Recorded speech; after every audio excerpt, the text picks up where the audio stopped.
My name is David Daniel Ball, and these are the headlines for Monday, the 6th of April, 2009. Aussies urge to spend big as bonus payments begin. Reese under guard over fears of bikie payback. Urinating dog leads to police murders. 8 weeks to fix struggling Sydney power. Coalition Senate threat angers government. Top private schools get big cash bonuses. League fans in post-match brawl. People urged to pass bonus payments to charity. Sydney CBD warned to prepare for more outages. And in comments from Tim Blair, dead rights, front page pointer at the Australia, most Aboriginal men and women now intermarry with other Australians, but the practice is highly dependent on whether they live. Mortality stops people doing all sorts of things. The full story. Most Aboriginal men and women now intermarry with Australians, but the practice is highly dependent on whether they live in capital cities or remote areas, as well as their high level of education and income. And of course, if they're alive. From Andrew Bolt, Bishop Biffs. I've been critical of Julie Bishop, now the opposition foreign affairs spokesman, in the past, but two of her recent interventions seem to me to show not just that she's regaining her battered confidence, but is losing her habitual overcaution. This media release was very good, going in justifiably harder rather than backing off. Senior Labour ministers have damaged Australia's international standing in key Asian capitals by making ridiculous and offensive claims of racist sentiments in Australia.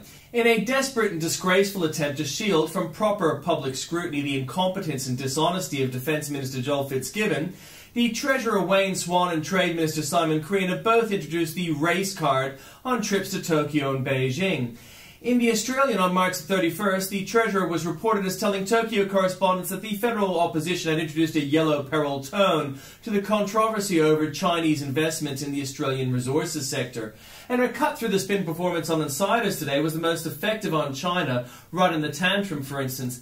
But the points that Rudd was pushing at the G20, the global coordinated fiscal stimulus package that did not receive support, the idea that China should receive greater representation voting rights on the IMF was deferred until 2011. The strategy to take toxic assets off the bank balance sheets was not outlined at all. The Doha round didn't get a timetable put in place, and the executive salary issue, well, I didn't see anything in the communique that's not already contained in Australian corporate law. In fact, it was a series of non-binding guidelines. And Mr. Rudd has missed a golden opportunity for Australia when he was in the United States. He was on a national TV show that was internationally syndicated. That was a unique opportunity for him to sell Australia to the world, to talk about the stability of the Australian banking sector. But what a good place we are for an investment. In fact, he spent most of the time talking about his proposal that China have greater representation on the IMF. He mentioned China 20 times in that interview, and Australia only 5 times.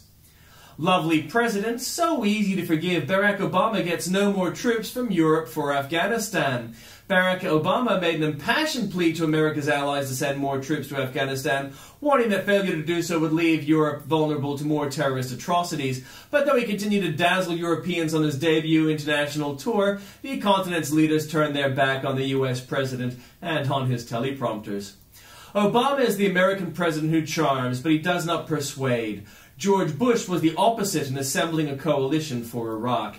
Pray such people don't run your world. Yet again, we must ask what it is with the left and violence. Anti-NATO protesters have set fire to 2 hotels in Strasbourg, and demonstrators in the city have been repeatedly hit by tear gas.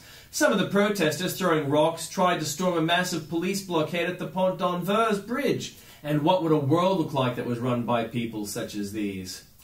The Great Antarctic Ice Scare, and the facts are here, and I'll leave them here at the link, but just so that you know, The Age runs yet another exaggerated scare story on global warming without bothering to check the most basic of facts to see whether the world is really doing what the warming scaremongers claim.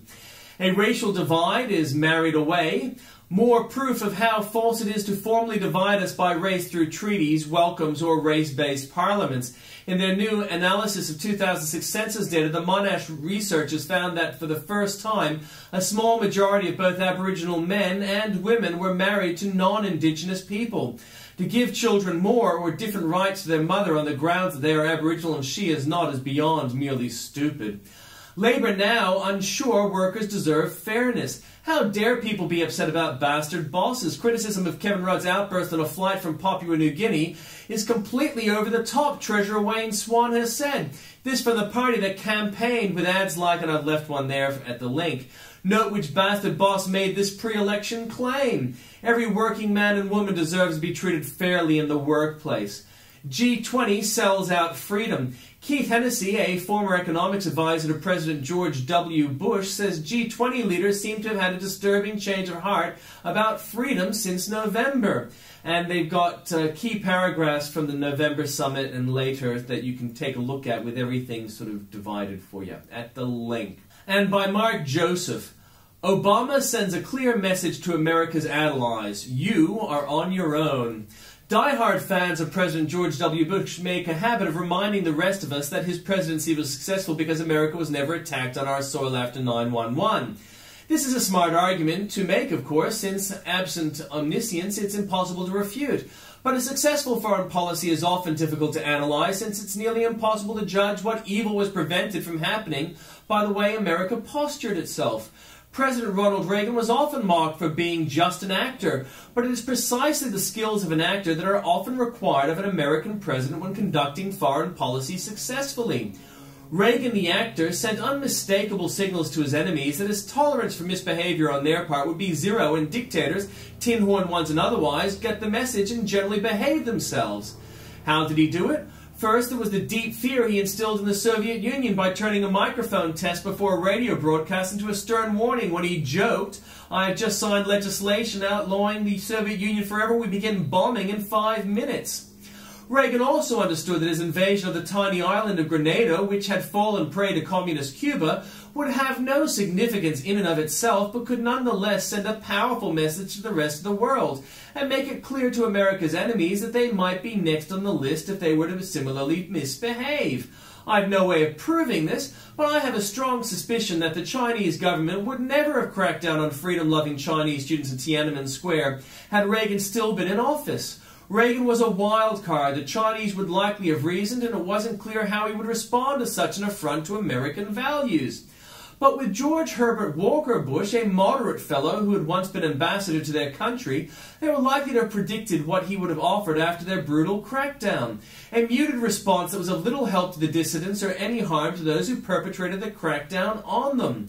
In a similar way, the world has been watching President Obama carefully in the weeks leading to this current North Korean crisis, and in the weak response that has followed it. Japan has been one of the U.S.'s most loyal partners in the Pacific, and they have little comfort this morning of American resolve as they watch North Korea fire a missile over their nation with seeming impunity. The message they and other countries who depend on the U.S., like Israel and Taiwan, have received is clear. You are on your own. The U.S. lacks the resolve and iron will to defend you and stare down your enemies. This lack of U.S. leadership will likely have other severe consequences, as Japan, unable to depend on its unsteady ally, will likely respond with a military buildup of its own, and Israel will decide to launch a preemptive strike against Iran, and the world will slowly but surely spiral out of control. All because a lack of resolve on the part of an American president who doesn't seem to understand that the world takes its cues from the resolve, or lack of it, shown by America's leadership before and during moments of crisis.